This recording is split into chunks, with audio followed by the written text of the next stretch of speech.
Welcome back to our news bulletin. Indian troops have martyred 2 more Kashmiris, raising the toll to 40 this month so far. The civilians were martyred during a cordon and search operation in the Sopore district. Police said the operation is underway in the area. Meanwhile, in another operation, the Indian troops arrested half a dozen youths in different areas of the Badgam district. Indian atrocities in the occupied territories have sharply increased despite the COVID-19 outbreak. The occupied valley has been under New Delhi's crushing curfew and communications blackout for the past 326 days. A U.S. State Department report says Pakistan has taken significant steps to counter terrorist organizations and terror financing. It said there were fewer terror attacks in Pakistan last year compared to 2018, thanks to counter-terrorism operations launched by security forces. It also acknowledged Pakistan made progress towards meeting the requirements of the Financial Action Task Force. The report also hailed Pakistan's positive contribution to the Afghan peace process. Talking about Afghanistan, it said the country continues to experience aggressive and coordinated terrorist attacks by ISIS branch. In another news, in Pakistan, the number of deaths from the new coronavirus has surpassed 3,900, with 148 fatalities in the past 24 hours. The Health Ministry said over 4,000 cases were reported overnight, bringing the total to nearly 193,000.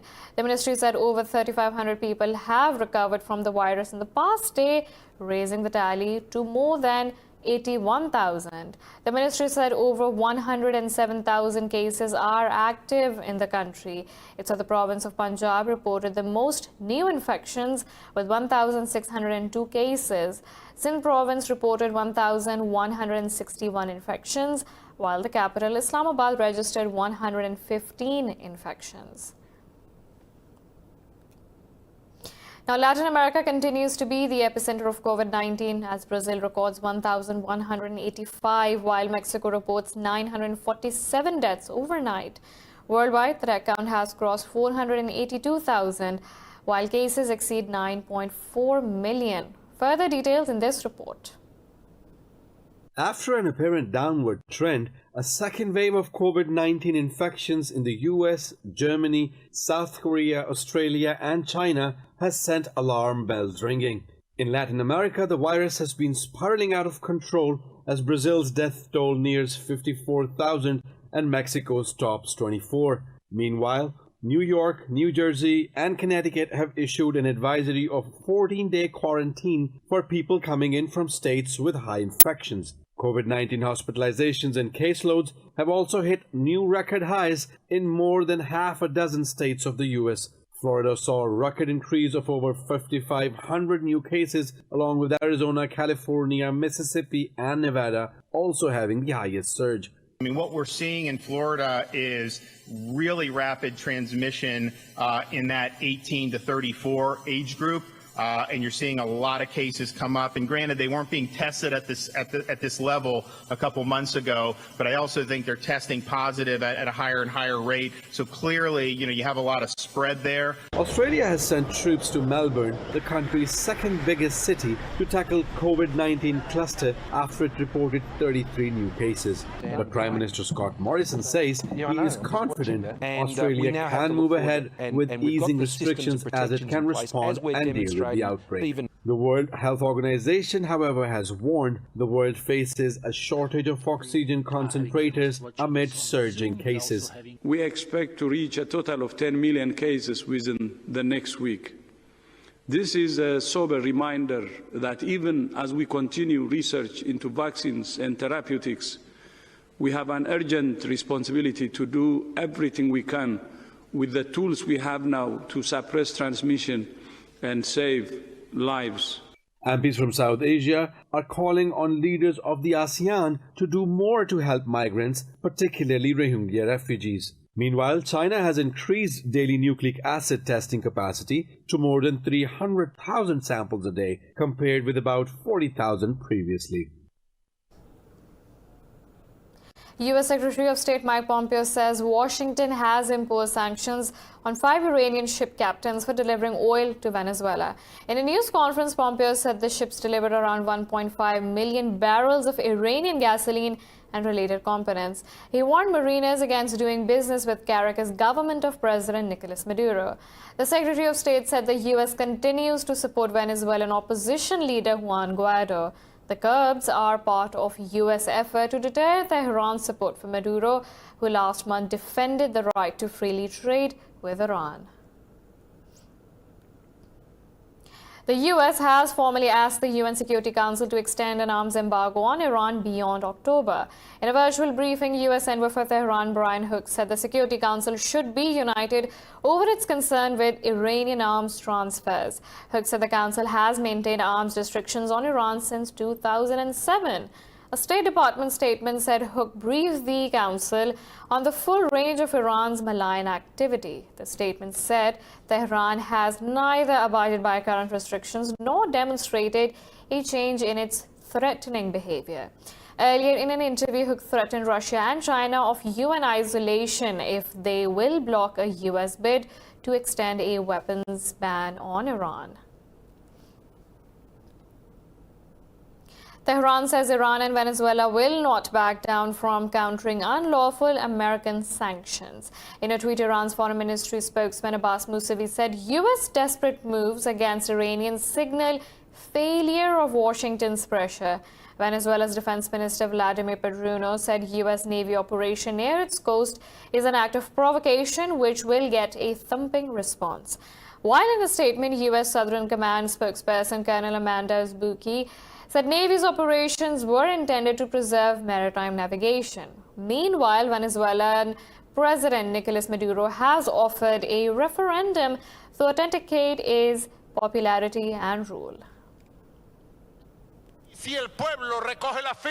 In 2022, on January 10th, the time period opens for those who want to collect signatures to call for a recall referendum against President Maduro. They will be free to go out in the streets and request signatures from the people. And if the people collect enough signatures for a recall referendum, like the Constitution demands, will go to a recall referendum to be measured at the ballot boxes, and it will be the people who decide. The Saudi-led coalition has deployed war monitors to oversee a ceasefire between government forces and southern separatists in Yemen. The monitors arrived in the southern Arabian province, where fighting has taken place between the two parties. Earlier this week, the coalition announced the ceasefire and said talks will take place soon in Riyadh.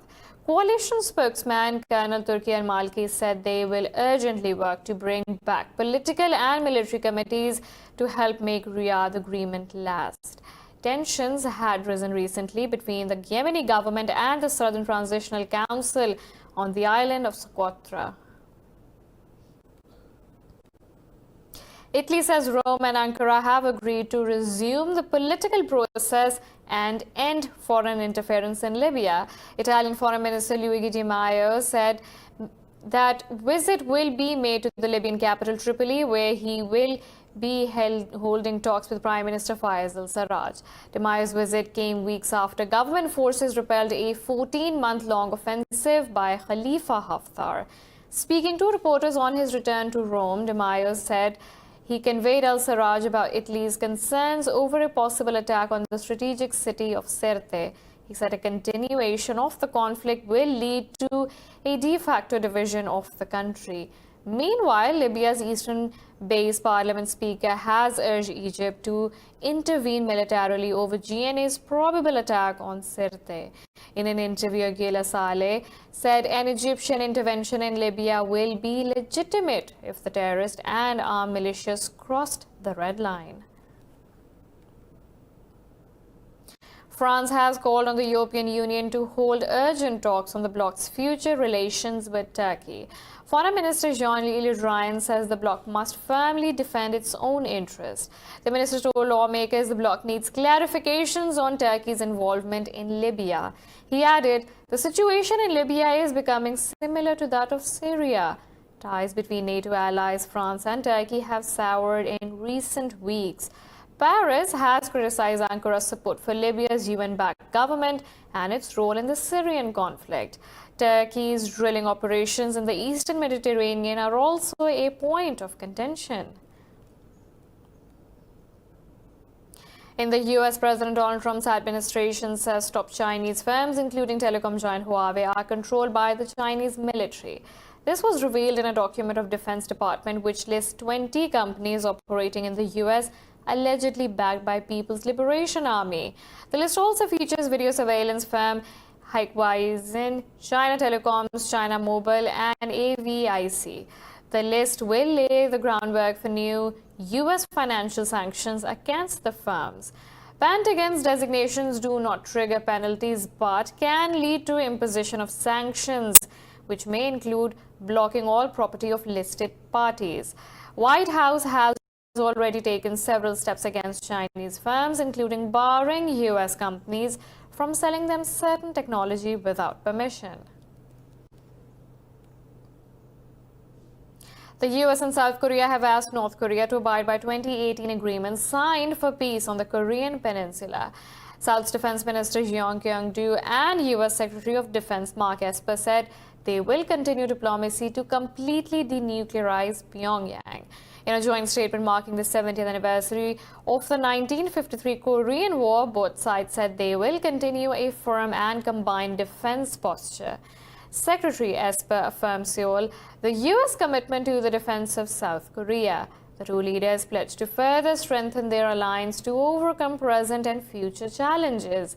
They asserted both countries will continue information sharing, high-level policy consultation, and combined military exercises.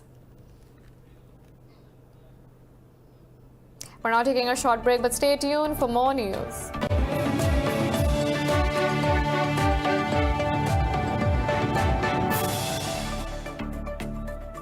Welcome back. U.S. President Donald Trump says he will sign a defense cooperation agreement with Poland's President Andrzej Duda. This comes after Trump hosted Duda at the White House for the first time since the coronavirus pandemic led to a global shutdown. In a joint news conference, Trump said last year both countries signed 2 declarations to increase security collaboration. Duda also welcomed the new agreement, saying it is very important to European security and to Poland's security in particular. He said there is a possibility more U.S. troops will be sent to Poland than agreed on previously.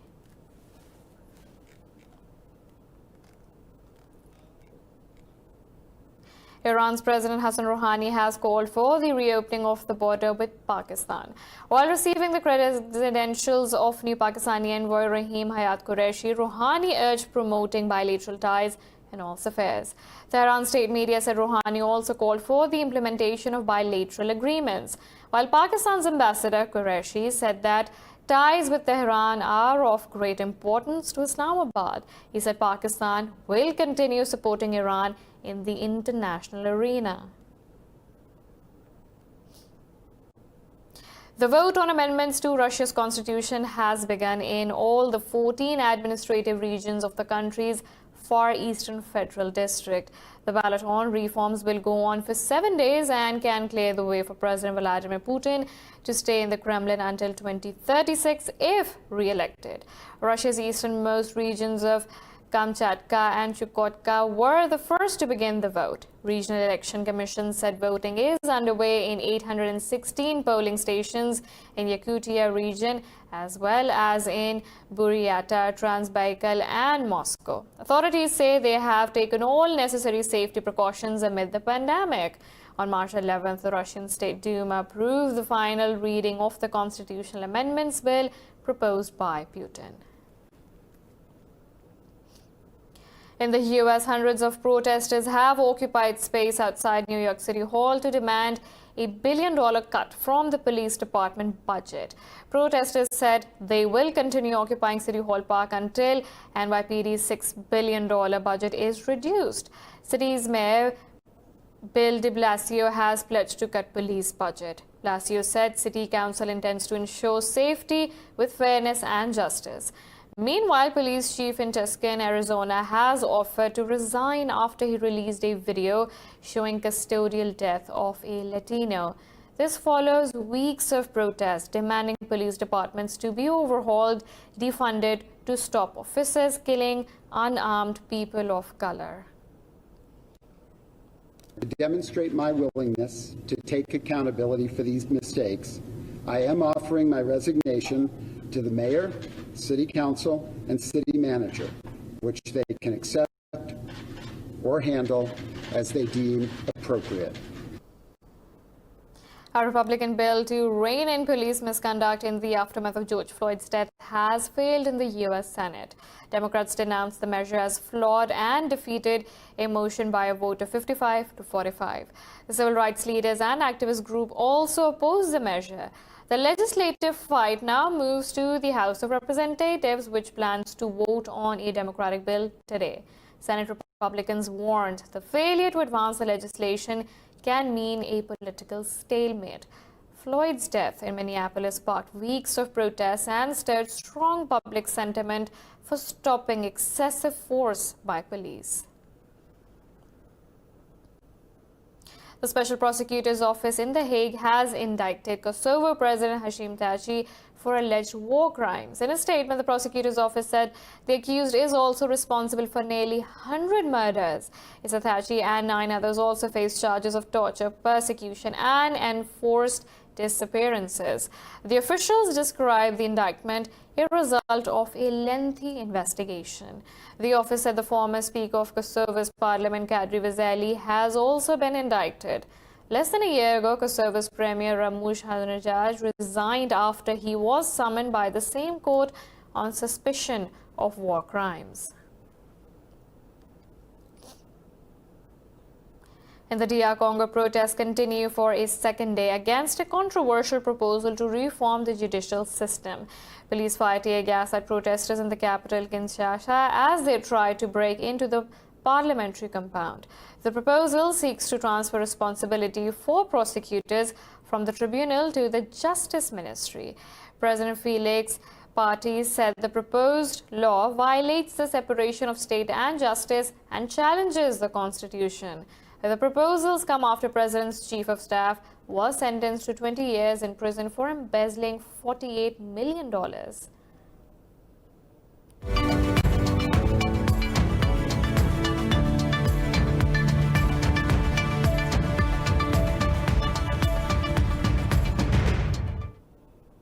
Asian stock markets have lost steam after global lender International Monetary Fund slashed its economic forecasts again.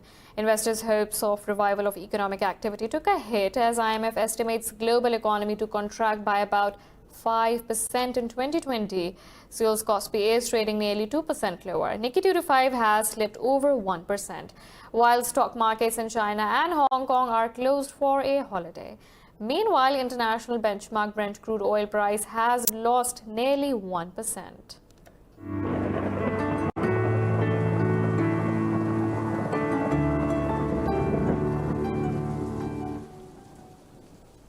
Now let's look at the weather from around the globe.